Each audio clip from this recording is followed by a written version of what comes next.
अस्सलाम वालेकुम, मैं हूं रेहान तारिक और आप देख रहे हैं दस्तक। इस वक्त बैनुल-अक़वामी सियासत में अमेरिका की वर्चुअल डेमोक्रेसी समिट मौजूए बहस बनी हुई है। अमेरिका ने इस कॉन्फ्रेंस में तुर्की, रूस और चीन को मदऊ नहीं किया, जबकि ताइवान को कॉन्फ्रेंस में शिरकत की दावत दी गई। इस समिट में पाकिस्तान समेत दुनिया के 110 ममालिक मदऊ हैं, लेकिन पाकिस्तान ने इस बैनुल-अक़वामी समिट में शिरकत से माजरत कर ली है। पाकिस्तान ने एक बार फिर अमेरिका को इनकार करके अपनी आज़ाद और खुद मुख्तार खारजा पॉलिसी का ऐलान कर दिया। अब सवाल यह है कि क्या पाकिस्तान ने अमेरिका को इनकार का दुरुस्त फैसला किया है? पाकिस्तान की अमेरिका को इनकार करने के पसे पर्दा वजूहात क्या हो सकती हैं? वाशिंगटन को इनकार के इस्लामाबाद पर क्या असरात मुरतब होंगे? क्या उन इम्प्लीकेशन से पाकिस्तान ऑलरेडी वाकिफ है? क्या पाकिस्तान ने अमेरिका को इनकार करके अपनी मुस्तकबिल की खारजा पॉलिसी का तयन भी कर दिया है?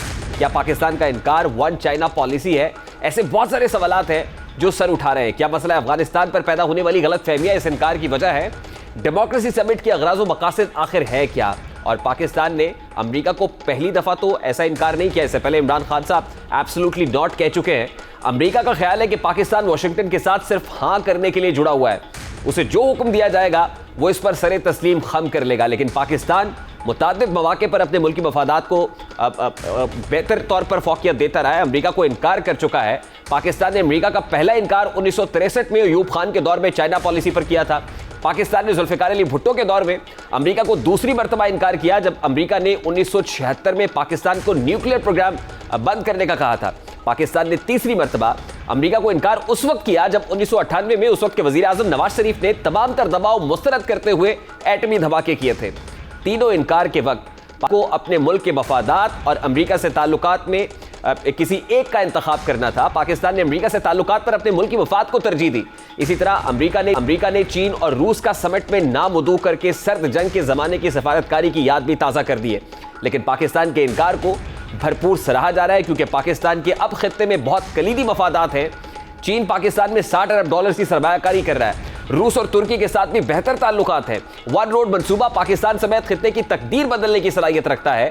इन्हीं मफादात के होते हुए दुनिया का कोई मुल्क पाकिस्तान को दबाव में लाकर एक जानिब नहीं धकेल सकता। इसी वजह से पाकिस्तान किसी भी चीन मुखालिफ ब्लॉक का हिस्सा शायद बन नहीं सकता है। इस हवाले से वज़ीर आज़म इमरान खान ने भी दो टोक अंदाज इख्तियार करते हुए किसी भी ब्लॉक का हिस्सा बनने से इनकार कर दिया है। ये जो अब बनने जा रही है कोल्ड वॉर, इससे भी पाकिस्तान हम वो मुल्क नहीं चाहता कि जो फंस जाए इसी, जिस तरह हम पिछली बारी हिस्सा बने थे कोल्ड वॉर में। हम चाहते हैं कि हम लोगों को इकट्ठा करें। पाकिस्तान ने जिस तरह 1970 में ओपन किया था चाइना अमेरिका के लिए, इसी तरह हम अभी भी कोशिश करते हैं कि हम किसी तरह इनके फासले बढ़ते जा रहे हैं इसको रोकें। अगर ट्रेड के अंदर कॉम्पिटिशन है वो तो हमेशा रही है दुनिया की तारीख में, लेकिन ये उससे आगे उस तरफ ना चले जाए जिस तरफ ये जिस तरह की सोवियत यूनियन और अमेरिका और वेस्टर्न कंट्रीज के बीच में। अब वज़ीर आज़म के दो टोक ऐलान, दफ्तर खारजा के इनकार के बाद पाकिस्तान की खारजा पॉलिसी इंतहाई अहम मोड़ पर पहुंच चुकी है, जहां वज़ीर आज़म अमेरिका और चीन में दूरियां खत्म कराने के लिए तैयार हैं। इसी हवाले से मुशीर कौमी सलामती डॉक्टर मोईद यूसुफ ने भी एक बड़ा अहम इंटरव्यू जो स्टीफन सेकर को दिया है। हार्ट टॉक BBC का एक मारूफ प्रोग्राम है। मुशीर कौमी सलामती ने वाज़ेह अंदाज में बताया कि पाकिस्तान की अपनी सोच और नुक्ता नज़र में बड़ी तब्दीली आ चुकी है। अब जियो स्ट्रेटेजिक की बजाय जियो इकनॉमिक नजरिया पाया जाता है। हम चाहते हैं कि पूरी दुनिया से लोग पाकिस्तान आए और माशी शराकतदारी करें। अब हम फौजी अड्डों की पेशकश के धंधे में नहीं, मगर इकोनॉमिक यानी माशी अड्डे सबके लिए खुले हैं। इस हवाले से मोईद यूसुफ क्या कहते हैं वो भी आपके सामने रखेंगे। BBC के हॉट टॉक के अंदर वो बात कर रहे थे और इस हवाले से जो दिखाई दे रहा है वो यही है, जैसे इमरान खान साहब ये कहते हैं कि हम किसी एक पोल का हिस्सा नहीं बनना चाहते हैं, बल्कि हम पूरी दुनिया को साथ लेकर चलना चाहते हैं, और पूरी दुनिया को साथ लेकर चलेंगे तो तभी ये हमारे इकोनॉमिक बेनिफिट में होगा। तो इस हवाले से मोईद यूसुफ भी क्लियर कर चुके हैं, इमरान खान भी क्लियर कर चुके हैं। लेकिन वर्चुअल डेमोक्रेसी समिट के अंदर हमारी अदम शिरकत के इम्प्लीकेशंस इस्लामाबाद पर क्या होंगे, इस हवाले से पाकिस्तान को क्या इसके इम्प्लीकेशंस फेस करने पड़ेंगे और इसके पीछे वजूहात क्या है, इसी पर बात करेंगे। इस वक्त सीनियर एंकर पर्सन, सीनियर तजियाकार नसीम ज़हरा साहिबा ने हमें ज्वाइन। अस्सलाम वालेकुम नसीम ज़हरा साहिबा, बहुत बहुत शुक्रिया आपके कीमती वक्त के लिए। अब सबसे पहले तो बड़ा सादा सा सवाल है, पाकिस्तान वर्चुअल डेमोक्रेसी समिट के अंदर शिरकत से इनकार कर चुका है। ऑलरेडी पाकिस्तान और अमेरिका के जो ताल्लुकात हैं वो सर्द मोरी का शिकार है। क्या पाकिस्तान और अमेरिका ताल्लुकात के दरमियान तनाव में मजीद इजाफा होगा इस इनकार के साथ? मेरा ख्याल है कि एक तरफ तो यकीनन अमेरिका में एक थोड़ी सी सेंस ऑफ डिसअपॉइंटमेंट होगी, लेकिन हमें ये जो समिट है इसको पर्सपेक्टिव में लेना है। मेरा ख्याल है पाकिस्तान में हम इसको बहुत बढ़ा चढ़ा के इस पर बात करें, ये वर्चुअल समिट है जिसमें पाकिस्तान को बुलाया गया है to come and participate as an attendee. तो ये तो नहीं आप एक्सपेक्ट कर सकते कि पाकिस्तान के प्राइम मिनिस्टर या फॉरेन मिनिस्टर 2 दिन बैठ जाएं ऑनलाइन टू अटेंड दिस। तो मेरा ख्याल है कि डिसअपॉइंटमेंट अमेरिका में होगी, but it's no big deal. ये याद रखें कि as we speak Rehan, Pakistan में अमेरिकन डेलीगेशन आ रही है सेनेटर्स की, इंपॉर्टेंट अमेरिकन जो सेनेट कमेटीज हैं उनकी डेलीगेशन आ रही है। तो it's not black and white, यानी कि अगर ये समिट की बात करें जिसका मैंने आपको बताया कि इसको पर्सपेक्टिव में लेना चाहिए, दूसरी तरफ ये सेनेटर्स आ रहे हैं। इससे पहले कांग्रेशनल कमेटी जो है फॉरेन अफेयर्स उसके लोग आए थे। अभी right now deputy director Afghanistan Pakistan desk के जो है स्टेट डिपार्टमेंट से आए थे, उनसे भी हमारी मुलाकात हुई। तो यानी ये लोग आ रहे हैं। मुझे लगता है कि अमेरिका को पाकिस्तान से इंगेज करने की जरूरत महसूस हो रही है, तो इसी वजह से आपने देखा कि डेलीगेशंस आ रही हैं। लेकिन तनाव रिलेशनशिप में इसलिए है क्योंकि चीन के साथ अमेरिका ने तो बड़ी एक, यानी देखिए ना, ओपनली डिक्लेयर्ड एक सर्द जंग एक बड़ा ही गर्म तरीके से शुरू कर दी। जी, ये बड़ी इंपॉर्टेंट बात आप कर रही हैं। और इससे पहले जो आप अमेरिकन डेलीगेशंस के विजिट की बात कर रहे हैं, पहले भी लोग अब आते रहे हैं, लेकिन क्या इमरान खान साहब को और उनकी हुकूमत को कोई बाइडेन साहब की कॉल का गम तो नहीं है कि जब तक वो कॉल नहीं आएगी तब तक मामला आगे नहीं बढ़ सकेंगे?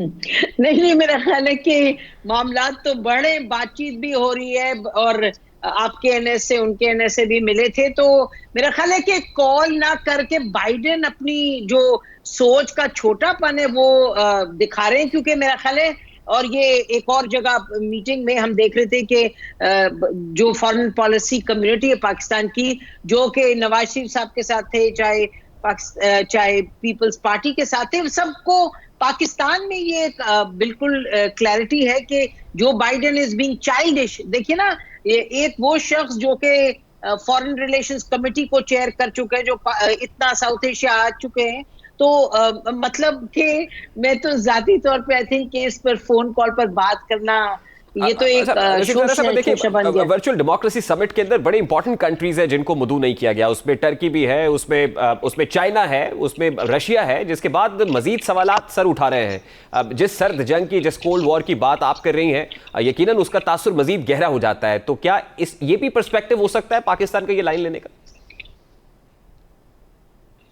देखिए, बात यह कि अमेरिका पाकिस्तान को इस वक्त चीन के नजर से देख रहा है, from the it's China policy it is looking at Pakistan. इससे पहले 50 की दहाई से अमेरिका पाकिस्तान को देख रहा था इंडिया की नजर से, और अभी भी देख रहा है। ये याद रखें कि सर्द जंग जो it's a cold war the hot way now, मतलब ये इसमें कोई अब शक रह गया कि उन्होंने कहा हम बीजिंग ओलंपिक्स नहीं अटेंड करेंगे। फिर अमेरिका ने अपने जो दोस्त अहबाब हैं, यार हैं, ऑस्ट्रेलिया ने कहा वो भी नहीं अटेंड करेंगे। तो इन अ सेंस आप देख रहे हैं कि डिप्लोमेटिकली ये चीज बढ़ती चली जा रही है। कभी हुआ नहीं कि G7 समिट में इस तरह की बात की जाए। पिछले महीने जब 2-3 महीने पहले हुआ समिट, उसमें उन्होंने कहा China is a main threat. So the point is कि पाकिस्तान यकीनी तौर पे, क्योंकि चीन का इतना दरीना दोस्त है, हमारी आर्किटेक्चर ऑफ रिलेशनशिप जो चीन के साथ है वो बड़ी अहम है, और वो यकीनन चुभती है अमेरिकनों को। तो लेकिन पाकिस्तान की जो अपनी पॉलिसी रही है, हमेशा से रही है, at the most difficult moments Pakistan एक टेक्स्ट बुक केस रहा है ऑफ अ कंट्री जिसने 2 मुख्तलिफ ममालिक को 2 मुख्तलिफ ब्लॉक्स के साथ, मेन प्लेयर्स के साथ बना। जी, बिल्कुल दुरुस्त फरमा रही हैं। और चीन के साथ जो हमारी कॉर्पोरेशन है वो यकीनन जहां अमेरिका को खटकती है वहीं अब यूरोपीय यूनियन को भी खटकती है। और आपने देखा कि बेल्ट एंड रोड इनिशिएटिव के मुकाबले में एक बहुत बड़ा प्रोजेक्ट अनाउंस किया यूरोपीय यूनियन की तरफ से। तो किस तरह देखते हैं कि फिर पाकिस्तान हैंड्स इन हैंड्स अगर चाइना के साथ चलता रहेगा यूं ही, तो क्या अमेरिका के साथ जो हमारे यहाँ प्रोजेक्ट्स हो रहे हैं वो यूएस एड की सूरत में हो या दीगर जगहों पर उनकी जो फंडिंग है, क्या वो प्रोसेस भी इसी तरह स्मूथली रन होता रहेगा या आपको लगेगा हॉल्ट होगा किसी जगह पर? नहीं, मेरा ख्याल है, देखिए अमेरिका ने लॉन्च किया था G7 में build back better world B3 project, जो कि यानी कि उसके मुकाबले में था वन बेल्ट वन रोड के। और मेरा ख्याल है कि अमेरिका को समझ आ रही है कि पाकिस्तान को आइदर और पे पुश नहीं किया जा सकता। और आप याद रखें कि जो मुमालिक होते हैं वो इंस्ट्रूमेंट्स ऑफ फॉरेन पॉलिसी को अबैंडन नहीं करते टोटली। तो जो भी छोटे मोटे प्रोजेक्ट्स हैं यूएसएड के, मेरा ख्याल है वो चलेंगे। I don't see that changing. अच्छा, मेरे पास मोहित यूसुफ साहब का वो शॉट आ गया है, मैं चाहूंगा नाजरीन भी सुने और नसीम ज़हरा साहब आपकी समातों की नजर। मोहित यूसुफ साहब वाला शॉट चलाइएगा जी। We look at ourselves as a melting pot for global economic interest now, and one of the key pillars for that is connectivity. The other one is development partnerships. So we want the entire world to come and coexist in Pakistan in terms of economics. We are no longer in the business of offering military bases, but our economic bases are open for all. जी, मोहित यूसुफ साहब की गुफ्तगू आपने सुनी। वो तो एक globalised दुनिया के अंदर सभी को दावत दे रहे हैं कि आइए हम आपसे इकोनॉमिक पार्टनरशिप चाहते हैं, लेकिन स्टीफन सेकर की जानिब से गुज़श्ता रोज बड़े हार्ड क्वेश्चंस भी उनसे किए गए as far as Tehreek Taliban Pakistan is concern और हमारे उनके साथ जो मुज़ाकरात हो रहे हैं। तो दुनिया अब हमसे क्वेश्चन तो कर रही है, और उसमें फिर सुप्रीम कोर्ट ऑफ पाकिस्तान के अंदर जो हियरिंग हुई थी और उसमें जो सवाल हुआ था कि आप क्या सरेंडर डॉक्यूमेंट के ऊपर साइन करने जा रहे हैं, तो ये सवाल भी वहां पर पूछा गया। तो जो हम कर रहे हैं अमेरिका से बाला बाला, क्या हम ये कर सकते हैं नेगोशिएशंस, और क्या ये काबिल कबूल होंगी उन्हें? देखिए, हम अमेरिका के कहने पे तो नेगोशिएशंस शुरू या बंद तो नहीं करेंगे। मतलब अगर हमने इस तरह की हैं चीजें पहले, और याद रखें कभी भी पाकिस्तान ने डिसीजंस लिए हैं उसने अपनी कैलकुलेशन की है। आप ये कह सकते हैं पाकिस्तान की कैलकुलेशन कभी कभार गलत साबित, कभी कभार की अच्छी भली गलत साबित हुई है, लेकिन ये नहीं कि आप कहेंगे कि अमेरिका से इजाजत लेके अगर आप नेगोशिएशंस ओपन करेंगे। जब मोहित यूसुफ कह रहे हैं कि जी मेल्टिंग पॉट है पाकिस्तान, अब ये मुझे नहीं मालूम लफ्ज क्यों इस्तेमाल किया मेल्टिंग पॉट, लेकिन पाकिस्तान तो हमेशा से अपनी पैदाइश से एक हब ऑफ कनेक्टिविटी रहा है। अब आप अपने मुल्क को किस तरीके से आगे लेके चलते हैं, आपका इंफ्रास्ट्रक्चर क्या है, कनेक्टिविटी का, दैट विल डिटरमिन के दुनिया किस तरह आपको देखती है। और ये जो आपने बात कही कि टीटीपी के साथ नेगोशिएशंस पर सवाल जरूर उठेंगे रेहान, और उठने भी चाहिए। आई मीन अगर चाहे सैकलर उठाते हैं चाहे वॉशिंगटन उठाते हैं, लेकिन पाकिस्तान में क्लैरिटी होनी चाहिए कि आप क्यों कर रहे हैं और कैसे कर रहे हैं। मेरा ख्याल है कि टीटीपी के साथ नेगोशिएशंस का जो सवाल है उस पर हुकूमत और जो मिलिट्री एस्टेब्लिशमेंट है उनकी जो कम्युनिकेशन है अपनी पब्लिक के साथ वो बहुत वीक है। मुझे तो वो कंसर्न चीज ज्यादा करती है बनिस्बत के अमेरिका क्या कह रहे हैं, और उसमें टीटीपी के साथ जो आपने नेगोशिएशंस किसी हद तक शुरू कर दी हैं, मेरा ख्याल है कि वी नीड टू टेल, मतलब government needs to tell the public of Pakistan more importantly. उसके बाद फिर भाई दुनिया देखेगी। मतलब अमेरिका ने नहीं नेगोशिएट किए बहुत से मुमालिक के साथ, बहुत से प्लेयर्स के साथ, कॉन्ट्रास्ट थे, सैंडिनिस्तास थे, तो पाकिस्तान की नेगोशिएशन अगर हमें क्लैरिटी है कि हम क्यों कर रहे हैं और उसका फायदा क्या और नुकसान क्या है, मेरा ख्याल है मोहित ने जवाब जो दिया था वो सही जवाब दिया था, और उसमें they need to tell the public of Pakistan people. बहुत शुक्रिया आपके कीमती वक्त के लिए। Senior anchor person Taseem Zahra साहब हमारे साथ मौजूद थी। We have to take a very quick short break लेते हैं। ब्रेक के बाद वापस आएंगे, कुछ मुल्की सियासत की बात करेंगे। इस ब्रेक के बाद हमारे साथ रहिएगा।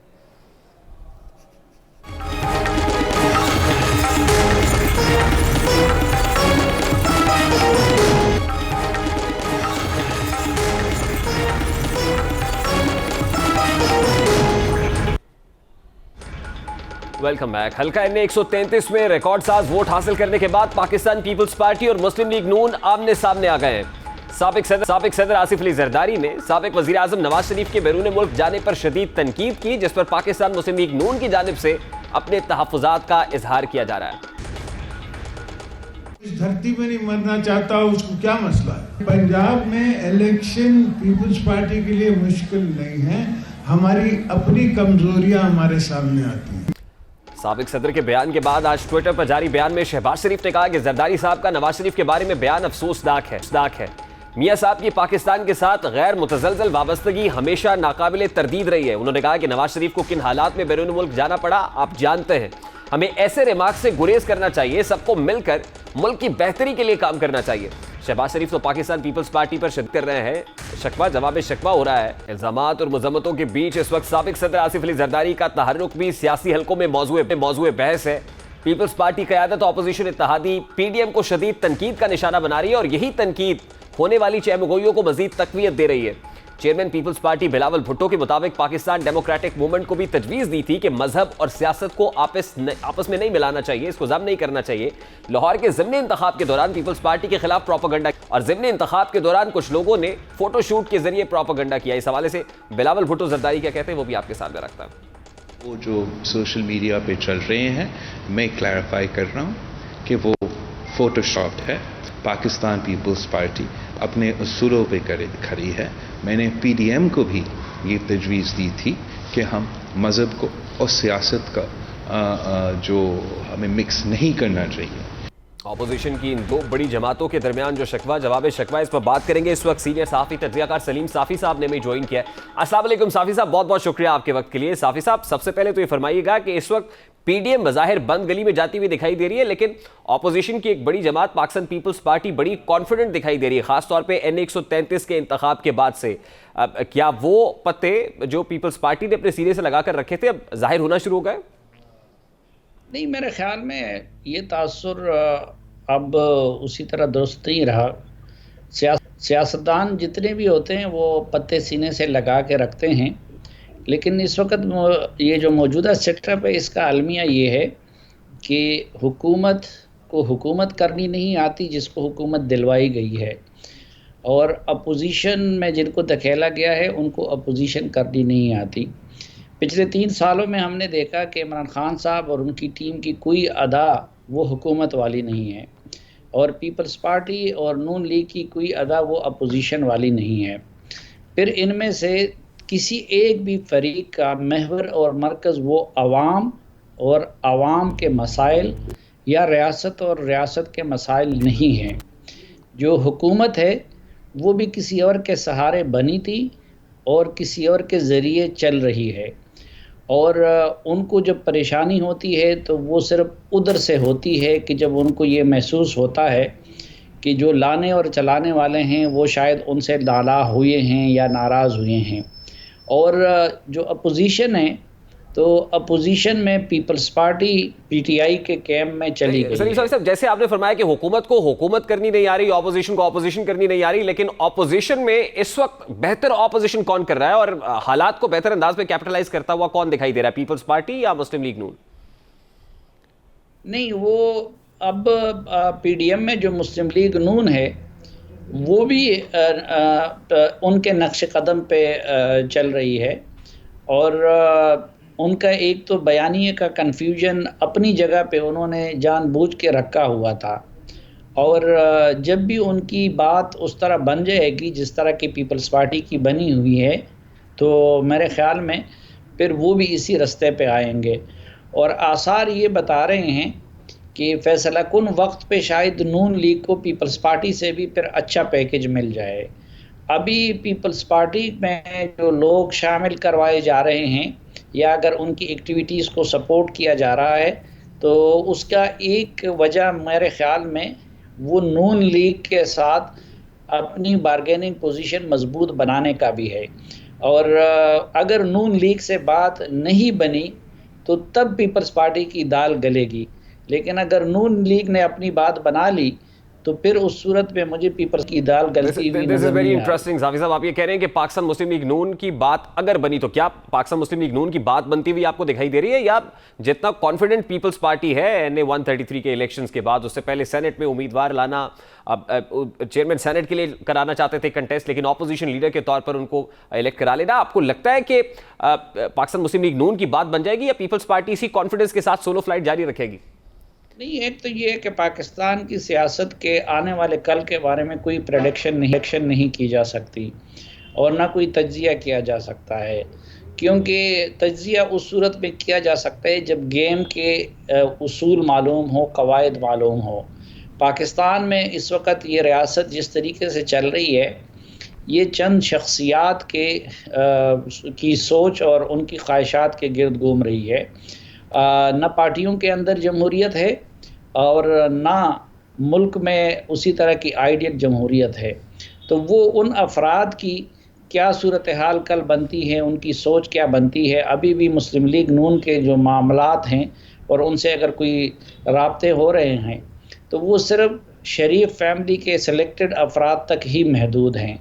तो जब इख्फा में मामलात हों तो और गेम के रूल्स भी मालूम ना हों तो आप प्रिडिक्शन तो उस लिहाज से नहीं कर सकते कि कल, लेकिन बहरहाल ये जो आपको कुछ बाज़ औक़ात तलख़ बयानात या इनकलाबी बयानियाँ ये नज़र आता है, तो जिस तरह मैंने अर्ज़ किया कि दूसरी पार्टी वो अगर पीपल्स पार्टी के साथ मामलात बनाती है या हुकूमत के साथ बना के रखती है तो वो नून लीग के साथ अपनी बारगेनिंग पोजीशन मजबूत बनाती है। इसी तरह पीडीएम को बरकरार रख के या कभी कभार इनकलाबी बयानियाँ अपना के या वीडियोज़ वगैरह रिलीज़ करके और ऑडियोज़ रिलीज़ करके तो वो मुस्लिम लीग नून अपनी बारगेनिंग पोजीशन उसके ज़रिए मजबूत करना चाहती है और एक पैगाम देना चाहती है कि अगर उनके साथ बात नहीं बनाई गई तो फिर उस सूरत में उनके पास ये मवाद भी है। तो देखना अब ये है कि ये जो मुख्तलिफ फ़रीक अपने अपने कार्ड्स इस्तेमाल करते हैं तो अल्टीमेटली क्या होता है ये आने वाला वक्त बताएगा। बहुत बहुत शुक्रिया साफ़ी साहब आपके वक्त के लिए। सीनियर साफ़ी तज्ज़ियाकार सलीम साफ़ी साहब हमारे साथ मौजूद थे। अभी एक ब्रेक लेंगे, ब्रेक के बाद वापस आएंगे, शहर कायद का रुख करेंगे जहां ग्रीन लाइन बस सर्विस के इफ्तिताह से पहले एक इफ्तिताह हो गया है। ये इफ्तिताह किसने किया है और क्या शिकवा कर रहा है, बात करेंगे इस ब्रेक के बाद।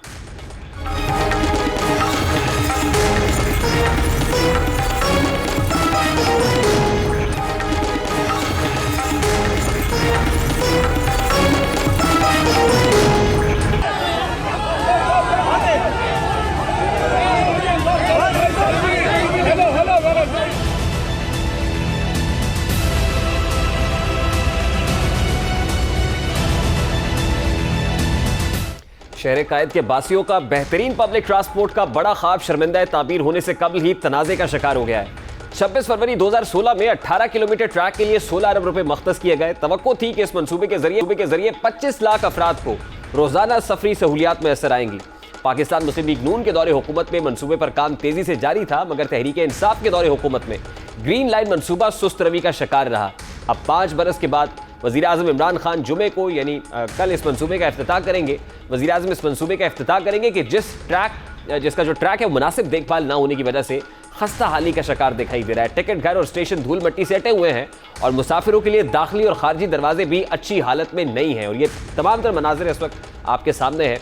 इस मंसूबे का इफ्तिताह खुद वज़ीर आज़म इमरान खान साहब करने जा रहे हैं। ट्रैक के अतराफ में लगी ग्रिल का रंग भी पुराना हो चुका है, जंग आलूद है, लेकिन इस खस्ता हाल ट्रैक पर भी सियासत की जा रही है। जुमे को वज़ीर आज़म जिस ग्रीन लाइन इफ्तिताह करेंगे उसका ट्रैक सुरजानी से म्यूनिसिपल पार्क तक 22 किलोमीटर होगा। इस दौरान 80 एयर कंडीशन बसेस चलेंगी, जबकि रोजाना 1,35,000 मुसाफिर इस मंसूबे से फायदा उठाएंगे, जबकि ग्रीन बस का इब्तिदाई किराया 55 रुपए रखा गया है। वज़ीर आज़म तो कल फीता काट कर ट्रैक पर ग्रीन बस रवाना करेंगे, मगर पाकिस्तान नून ने आज ही इस मंसूबे पर तख्ती लगाकर दावा कर दिया है कि उनके दौरे हुकूमत में ग्रीन लाइन का 90% काम मुकम्मल हो चुका था और ये मंसूबा उनका अपना बनाया हुआ है। इफ्तिताही तकरीब में मुस्लिम लीग नून की मकामी क़यादत और कारकुनान ने शिरकत की, जबकि इस मौके पर मौजूद रेंजर्स ने एहसन इकबाल और दीगर को ग्रीन लाइन के पेडेस्ट्रियन पुल पर जाने से रोका। इस मौके पर रहनुमा नून लीग एहसन इकबाल ने प्रेस ब्रीफिंग के दौरान हाथ उठाकर हाथ पर डंडे लगने का बताया। उनका कहना था इफ्तिताह के लिए पहुंचे तो हुकूमत ने बदतरीन रियासती दहशतगर्दी का मुजाहरा किया, जबकि पाकिस्तान तहरीक इंसाफ की जानिब से तमाम इल्जाम इनकार किया गया है। तमाम तर इल्जामात की तरदीद पाकिस्तान तहरीक इंसाफ कर रही है।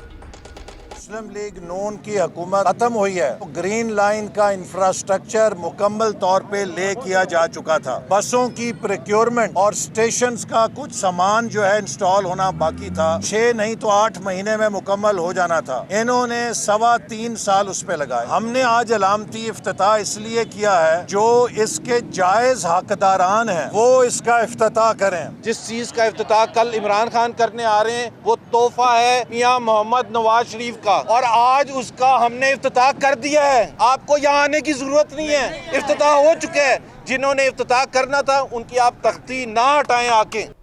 मुस्लिम लीग नून की जानिब से मंसूबे का अलामती इफ्तिताह तो कर दिया गया, मगर वफाकी हुकूमत इस मंसूबे की तकमील का क्रेडिट खुद ले रही है। वज़ीर मनसूबाबंदी असद उमर ने एहसन इकबाल पर तनकीद करते हुए कहा कि नून लीग के दौर में सिर्फ ग्रीन लाइन बस मंसूबे के ट्रैक की तामीर शुरू करने से आगे कोई काम था। वो खुद एतराफ़ कर रहे हैं कि ट्रैक का काम शुरू हुआ था, लेकिन एग्जीक्यूट पाकिस्तान तहरीक इंसाफ हुकूमत ने किया है। असद उमर साहब क्या कहते हैं वो भी आपके सामने रखता है। हसन इकबाल साहब की तो इस जो उन्होंने किया है उस पर ज़ाहिर है यही याद रहता है बेगाने की शादी पे अब्दुल्ला दीवाना। उन्होंने काम शुरू किया था इस मंसूबे के ऊपर, मैंने अभी आपके सामने रख दिया। उन्होंने जो काम किया था उसके ऊपर ना बस हो, ना कोई सॉफ्टवेयर सिस्टम हो, ना कोई पेमेंट सिस्टम हो, ना ऑपरेशंस कॉन्ट्रैक्ट हो, लेकिन इसका जो असल काम है वो सारा इस हुकूमत के आने के बाद हुआ। मुस्लिम लीग नून और तहरीक इंसाफ के दावों और आज होने वाली मार्का आराई के बाद सवाल पैदा होता है कि ग्रीन लाइन मंसूबे का क्रेडिट किसे दिया जाना चाहिए। कराची में सूबाई हुकूमत का इस मंसूबे की तकमील में क्या किरदार है, मंसूबे पर क्रेडिट लेने की वजूहात आखिर क्या है। 2016 में वफाक और सूबे के इश्तराक से मंसूबा मुकम्मल होना था, मगर मंसूबे की तकमील के वक्त सिंध हुकूमत गायब क्यों है। मुल्क के सियासी अदम इस्तेहकाम ने मंसूबे की ताखीर में कितना किरदार अदा किया है, और कराची में ट्रैफिक की बिगड़ती हुई सूरत हाल के पेश नजर नून लीग की हुकूमत ने फरवरी सन 2016 में ग्रीन लाइन बस सर्विस मंसूबे की मंजूरी दी थी। इस मंसूबे को वफाक और सूबाई हुकूमत के इश्तराक से पाया तकमील तक पहुंचना था। मंसूबे के मुताबिक वफाक को इसका जमीनी ढांचा, जबकि सूबाई हुकूमत को इसके लिए बस और साथ ही इंटीग्रेटेड कटिंग और रोजमर्रा की जिम्मेदारियां संभालना थी। इस मंसूबे की 2017 में तकमील हो जाना थी, मगर सियासी अदम इस्तेहकाम की वजह से यह मुमकिन नहीं हो सका। आज गवर्नर सिंध ने दावा किया है कि मंसूबे की ताखीर सिर्फ सिंध हुकूमत की वजह से हुई।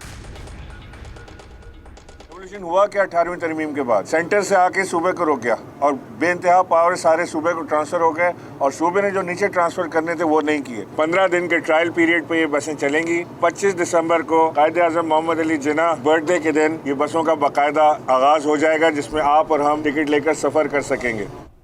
अब गवर्नर सिंध तमाम का तमाम मलबा सिंध हुकूमत पर डाल रहे हैं। आज इसी से मुताल्लिक वज़ीर आला सिंध ने भी एक प्रेस कॉन्फ्रेंस की है, और मीडिया टॉक में उन्होंने इसका काउंटर आर्गुमेंट क्या दिया है, वो कैसे इसको रद्द कर रहे हैं। जरा वज़ीर आला सिंध की गुफ्तगू भी आपके सामने रखते हैं।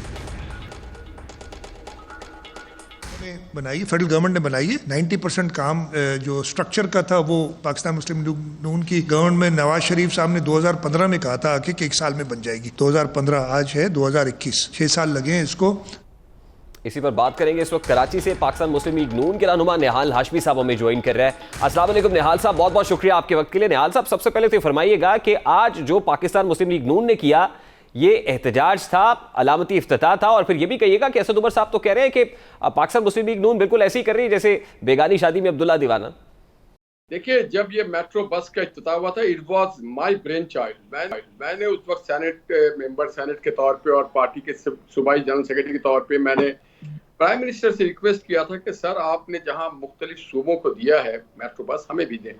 तो ये मंसूबा प्राइम मिनिस्टर ने दिया था, बल्कि इत्तेफाक की बात है कि वहाँ जो दुआया कलमात थे वो भी मैंने अदा किए थे। वो अभी आप देखते होंगे ट्विटर पे चल रहा है वो सारा कुछ। तो ये मंसूबा मोहम्मद नवाज शरीफ साहब का है, ये मंसूबा PMLN का है। इसे इंडोर्स कर रही है वफाकी हुकूमत। असद उमर साहब ने कहा बिल्कुल ठीक है, कंसीव आपने किया था, आपने सोचा था, प्लान किया था, लेकिन एग्जीक्यूट हमने किया है। असद उमर साहब वो लोग हैं जो दलित पना करते हैं, ये वो वाली नियत रखते हैं कि बिल्ली जब दुआ करती है मेरा मालिक अंधा हो जाए और मैं सारे दूध पी जाऊं। तो इसी तरह से इस समय उनके एक ईंट नहीं लगाई है। सारे जो जितने पैसे लगे थे वो सारा सैंक्शन नवाज शरीफ साहब का था, और सारा कंसीव भी उनका था, स्ट्रक्चर भी हमारे दौर में बन गया था। हर चीज 3.5 साल ये हाथ पे हाथ धर के बैठे रहे, और ये हमारा हक बनता है कि हमने कराची को सबसे पहले ये वफाक की तरफ से एक तोहफा दिया गया था मोहम्मद नवाज शरीफ साहब की तरफ से। ये तो अब्दुल्ला बेगानी शादी में अब्दुल्ला दीवाना है, इनका क्या ताल्लुक? वो आपको कह रहे हैं कि बेगानी शादी में अब्दुल्ला दीवाना 2018 के अंदर जिस वक्त आपने इक़्तिदार मुंतकिल किया था पाकिस्तान तहरीक इंसाफ हुकूमत को, एक नाकाम वजीर खजाना थे, नाकाम वजीर थे प्लानिंग के, नाकाम वजीर है NCOC के, जिसमें खरबों का घपला हुआ है। ये तो दुआएं दे के नवाज शरीफ के टेन्योर में ये पूरा मंसूबा पाए तकमील को पहुंच गया था, और आपके टेन्योर तक 2018 तक आपके टेन्योर में ये मंसूबा कितना कंप्लीट हुआ था? किस हद तक इस पर काम मुकम्मल हो चुका था? आप क्या कहते हैं? मंसूबा कंप्लीट हो गया था, बल्कि 100% जो एक्सटेंशन का हिस्सा था सिर्फ वो बाकी था, और इसमें इनका तो कोई लेना देना नहीं है। कॉन्ट्रैक्ट हमने अवॉर्ड किया, एग्जीक्यूशन हमने किया, कंसीव हमने किया।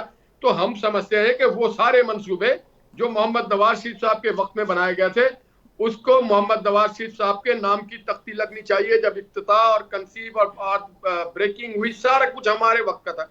ये तो बेगाने शादी में अब्दुल्ला दीवाना है। This is something for the good of Karachiites. Karachi के लोगों को ट्रांसपोर्ट की सहूलियत मिल रही है, ये बिल्कुल अच्छा इकदाम है। इसके साथ एक और मंसूबा था। आप ये कह रहे हैं जो शुरू हो रहा था, आप ये कह रहे हैं कि इफ्तिताही तकरीब में पाकिस्तान मुस्लिम लीग नून को भी मदऊ करना चाहिए था, आपके अकाबरीन को बुलाया जाता, शायद ये वजह है कि आप आज अलामती इफ्तिताह कर रहे हैं। जी बिल्कुल, देखिए अगर ये कौम लेकर के चलते, अगर मुतहरिक करते, अगर इस शहर से इनको मोहब्बत होता तो कोई 3.5 साल में एक मंसूबा बताते।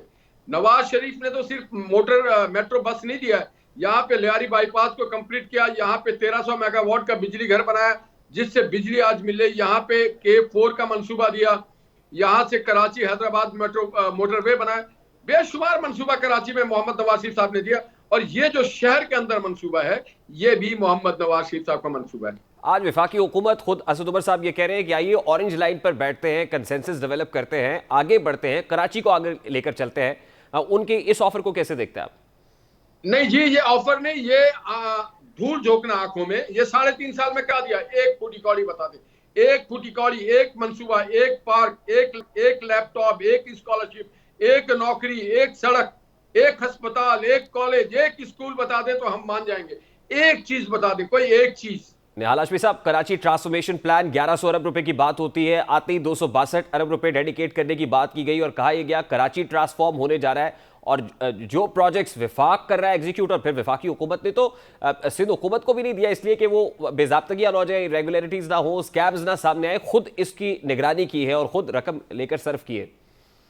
नहीं, बिल्कुल नहीं किया, कहीं भी नहीं किया। हाँ, उन्होंने ये जरूर किया कि बेगाने शादी में अब्दुल्ला दीवाना, दूसरों के माल पे कब्जा करना, दूसरों के मंसूबों पे अपनी तख्तियां लगाना, ये कौन सी सियासत है भाई? ये सियासत नहीं कर रहे हैं, ये तो रस्सागिरी का काम कर रहे हैं, ये तो लोगों के आंखों में धूल झोंक रहे हैं, ये गैर सियासी, गैर मुहज्जब, गैर शाइस्तगी का अमल पेश कर रहे हैं। और असद उमर साहब को कब से कराची के लिए दर्द शुरू हो गया? असद उमर साहब ने और इनकी पार्टी ने तो कभी कराची के लिए उफ भी नहीं किया। कराची में इतने मामलात हो गए, कभी वो आए नहीं, कभी उनकी पार्टी के कोई MNAs नजर नहीं आए, कोई नजर नहीं आया। बहुत बहुत शुक्रिया। निहाल हाशमी साहब हमारे साथ मौजूद थे, पाकिस्तान मुस्लिम लीग नून के रहनुमा। अभी एक ब्रेक लेंगे, ब्रेक के बाद वापस आएंगे। ओमिक्रॉन वायरस के पाकिस्तान पहुंचने की इत्तलात है, लेकिन इन इत्तलात में किस हद तक सदाकत है, बात करेंगे इस ब्रेक के बाद।